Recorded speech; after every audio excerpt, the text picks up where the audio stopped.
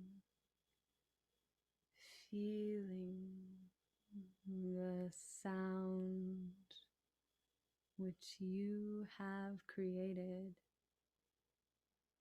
rippling through the cosmos of your being.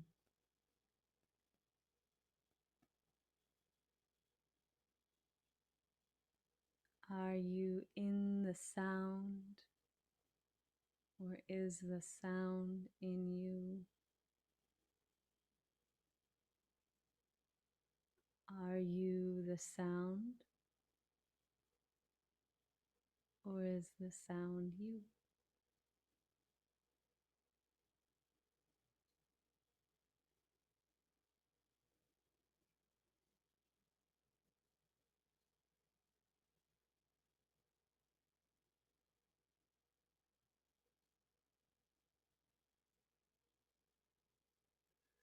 And from this still, quiet place within, you can inquire as for just one word. Maybe it's a word or a sensation, maybe a sound or a smell or a particular taste. What is the sensation of abundance in your body today?